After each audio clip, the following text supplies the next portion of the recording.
Hey everyone, how's it going? Forrest here, again with another installment of my complete analysis of all of J.S. Bach's chorale harmonizations. Today we're looking at mit Fried und Freude, which translates to with peace and joy. This is a pretty interesting chorale actually. The absence of the key signature and how it impacts the key of the piece is pretty interesting, and there's some unusual chord progressions, so we're just going to hop right into the analysis and talk about them as we get to them. So, no key signature, we start on D minor, we end on D major.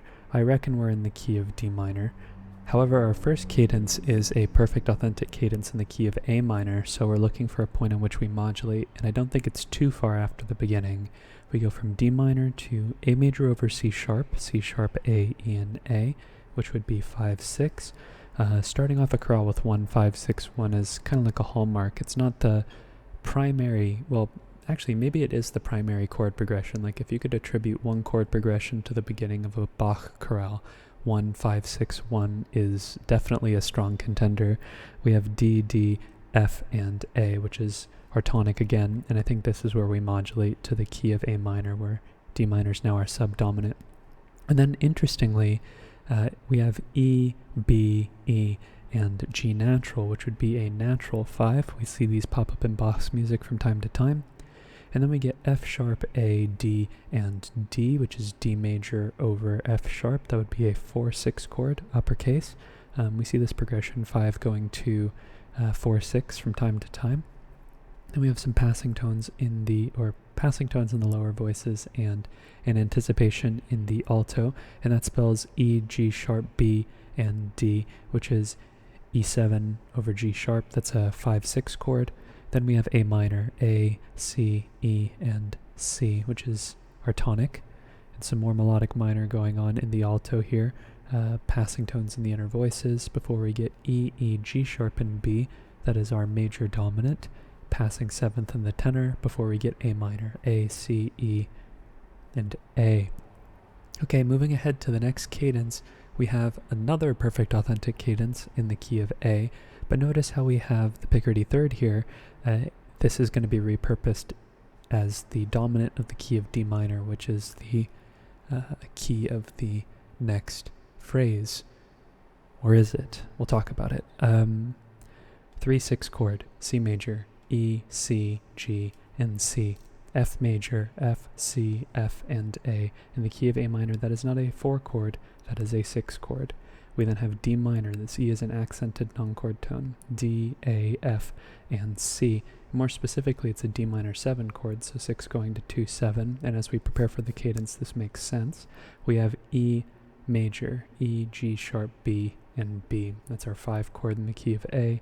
We have a couple of non-chord tones here, neighbor tone, passing tone, suspension. If we look at this, it actually is a 1-6-4 chord, A minor over E. That turns into E on the next beat, or more specifically, E7 because of this D here. This A is a 4-3 suspension over the bass before we cadence on not A minor, but A major. It's interesting because we get the 1-6-4 as a chord that's on the offbeat, so he's subdividing the harmonic rhythm here, and he does that most often in cadential situations, but the 1-6-4 and the 5-7 being so close in proximity to one another, it's not a pattern that we see with a lot of frequency, but we do see 1-6-4 going to 5, each with their own beat fairly frequently.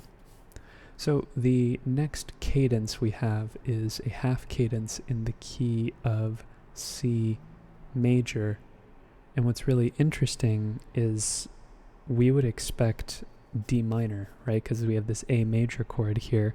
However, we have the makings of a D minor chord here. We have D, F, and D, but we have a B natural in the melody, which is really unusual because Bach, instead of moving forward, or instead of, thinking about the melody like in the key of G or thinking about the melody in the key of D throughout, he kind of sets up the key of D with the one note that would kind of undermine the whole D identity as a minor key, because there's no C sharp in the melody, there's no B flat in the melody, we have B natural and C sharp, and this A is kind of a dead end that doesn't elide or really do anything for the following key. So I think we have a direct modulation to the key of C major here, and we start off with B diminished over D, D, F, D, and B. That's our 7/6 chord, and this B diminished could be, you could kind of stretch it and say it was a common chord between the two keys, but it just doesn't sound like it to me after hearing it. It sounds more like we are going, this sounds like the dominant of C, and that's where it goes. But then we have C, G, E, and C, which is our root position tonic in the key of C. We then have D, D, F, and B, which is another 7/6 chord.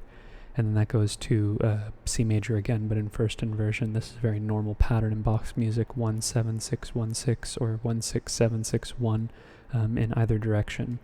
We then have F, C, F, and A. That's F major in root position. That's our 4 chord. And then as we're getting ready for our cadence in the key of C major, we get B flat. So it's interesting that we're kind of thinking in D minor or F major territory.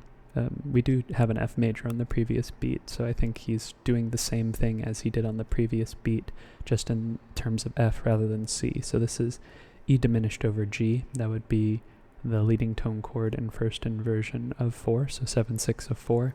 And then we have A, C, F, and F, which is our 4/6 chord. So we see a repurposing of the pattern, 1-7-6-1, 4-7-6 of 4, 4/6. Passing 7th in the alto before we get B, G, D, and G. That's G major over B. And then we have C major, C, G, C, and E. So it's this long ascending C major scale, which is reflected by the key signature. It's interesting. And our half cadence is on G, G, G, B, and D, our 5 chord. And the 5 of the chord is in the melody, which is typical of half cadences in Bach's vocal music. So, as we look ahead to the next phrase, we have a plagal cadence in the key of F major, but it's such a short phrase, I think we get to F major via D minor. So this G chord, I think, is a common chord between the two of them. As I reiterated the phrase and listened and listened and listened, it did sound kind of like a progression, including this G. In this case, it would be a major 4. Bach has modulated via the major 4 before. And then we have A, C sharp, E. So that'd be A major over C sharp. So before going to 5/6, we see that from time to time. And that chord gets turned into root position, and the 7th, actually, with these tones right here. They're all chord tones for the most part. I won't bother really analyzing it. We can just see that a dominant is being implied here. And then we have D minor, D, A, D, and F, which is our tonic. And I also think it is the submediant in the key of F, so we have a common chord here with some passing tones of the upper 3 voices before we get B flat over D, D, F, B flat, and D, which is B flat major in first inversion, 4/6, before we get a passing tone until we get 1, a plagal cadence in the key of F major. Now notice how with a 4/6 going to 1 as it ascends, we get bare minimum the leading tone connecting the 6 of the scale to the 1 of the scale. We very seldom see that third leap going up. The leading tone is almost always present. Okay, moving ahead, we have D minor, I think, for the rest of the chorale. Our next cadence is a half cadence, and I think this F chord, moving us back to D after we so briefly left it. This is now our mediant in the key of D, and we see 3 going to 5 with some frequency. It's not the most common progression, but we do see it regularly enough for it to be normative. So 3 going to 5, C sharp, A, E, and A. That's 5 in first inversion. I think 3 going to 5/6 more specifically is actually pretty common. That tritone leap is very expressive. It's like the 3 of the scale, the 7 of the scale, and then the tonic, which is D minor, D, A, F, and F, which is in root position. We then have E, G, G, and C natural. We would expect C sharp, but we get C natural, and now it'd be C major over E. That would be 7/6, or some people might analyze it as 5/6 of 3. I've seen it analyzed a couple of different ways, and it goes to 3 in this case, F, C, F, and A in root position. So we're seeing it function the way either of those are fine. 7 wants to go to 3, 5 of 3 wants to go to 3, so it's 6 of one, half dozen of another. We then have G, B flat, E, and G, which is E diminished over G, which is 7/6 of, we're in the key of D minor. So this is a 2/6 chord. Bach loves 2/6 chords. And then we have 4 chords off the harmonic rhythm. So I'm going to go ahead and try and analyze those. We have A, D, and F, which is D minor over A, which is 1/6/4. And then we get B flat, G, C sharp, and G. But I think this C sharp's an accented non-chord tone, and really it's this B flat, G, D, and G that we're looking at, which is G minor over B flat, which is 4/6, going to A major, A, E, C sharp, and A, which is a 5 chord. And this would be an example of a Phrygian half cadence because of the 4/6 going down to 5. Half step motion in the bass outlines the first interval of the Phrygian mode, which is a minor second. And that's somewhat unique as the only other mode that has that half step between the tonic and the second scale degree is the Locrian mode, and that doesn't really get used in music of this time period because diminished chords can't be tonicized. They don't have a stable fifth on the outside, so Phrygian mode is really the only mode that would get use that has that half step between the tonic and the second scale degree, or the final and the second scale degree if you're using modal terminology. Alright, and then we're looking ahead to our final cadence, which is perfect authentic in the key of D minor. So we have another A chord, A, C sharp, and G this time, so that would be a 5/7 chord. No need to rewrite the Roman numeral. And that goes to D minor, D, A, D, and F, which is our tonic, passing 7th in the alto. We get G, G, B flat, and E, which is E flat diminished, passing 7th in the melody and a passing tone in the tenor. That would be a 7/6 chord. And then we have G, E, A, and C sharp, which is A7 over G, which is 5/4/2. So we get a long dominant passage here, 7/6 going to 5/4/2. They're kind of the same chord, or they have very similar qualities both in terms of their tones and in terms of their functions. So I really just think that this is an extension of, if the 5/4/2 is really just an extension of 7/6. We have the passing tone in the bass as well, and we would expect 5/4/2 to go to 1/6, but the only other real configuration we see of 5/4/2 resolving elsewhere is if it's part of this descending bass passage and it goes to 1 in root position, which it does. This E is an accented non-chord tone, so we have a double passing tone figure here, D, A, D, and F. So we have 5/4/2 resolving here, but the 7th of the chord still resolves down by step. Okay, then we have our cadence. We have C sharp, A, E, and E, which is A major over C sharp. That's our 5/6 chord, our dominant first inversion. Then we have a D, which is a non-chord tone, and 2 Fs, which are non-chord tones, and that would turn the offbeat to D minor in root position, D, A, F, and F, before we get A, C sharp, and E, which is our 5 chord in root position, A major. Delayed 7th here in the tenor before we cadence on none other than D major, which is our tonic, the Picardy third.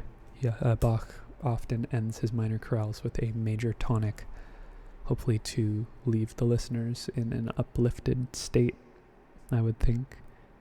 And that's today's analysis. So no key signature. We're still in the key of D minor, which is interesting. I think that's an artifact of, I think that there are different hypotheses that could be applied to the absence of a key signature or the key signature not reflecting the total key of the piece. I mean, for practicality's sake, Bach did use a lot of melodic minor. He also was in the key of A and the key of C for a long time. And it could just be like a pragmatic thing, like, yeah, the key of the piece is D minor, but how much proportionately am I spending in D minor? I would say that he actually spent the majority of the time in this piece in the key of D minor, but B being kind of a flexible tone in the key of D minor, maybe it just wasn't worth writing. But I think all in all, you see, this might also be an artifact of transposed modes in the Renaissance, and if you look at the modal tradition, you'll see that key signatures, as they were getting introduced, as the modes were being transposed away from C and into other keys, like instead of D Dorian, we see G Dorian, other transposed modes. The key signature wouldn't readily affect or readily impact reflect, I guess was the right word, readily reflect the key of the work or the mode that the work was in, the other accidentals that were added. So the other accidentals that were added would impact the work more. Like if you were using the G Dorian mode rather than the D Dorian mode, you would still have one flat in the key signature in many cases, but the E flat would be added for effect. E flats would be added whenever they were needed for certain things, even though E natural is kind of an important tone in the Dorian mode. But that being said, yes, that's today's analysis. All in all, the harmonies more or less functioned the way that I would expect, so that's good. But we did have some unusual, quirky chord progressions that were fun to look at, some interesting modulation points. I think this second phrase going into the third phrase is probably the most interesting. I'd say that's just the A major going directly to the key of C major is pretty wacky. So it's interesting that we're seeing it contextualized that way. And I will end the video on that note. Thank you so much for watching the video, and thank you so much for continuing to support the channel. The fact that you watch my videos is really helpful. I'm on this really long journey to analyze all of the Bach chorale harmonizations, and if you are interested in going along with me on that journey, feel free to subscribe and hit the notification icon so you know when I upload. I upload a video once every single day, but the upload times aren't static. I upload when I have free time, and that varies. Sometimes it's in the morning, sometimes it's very late in the evening. It depends on when I get home from work. It depends on what's going on. But I do upload a video every day, so if you want a daily dose of analysis, feel free to subscribe. Thank you again so much for watching the video, and I hope you take care.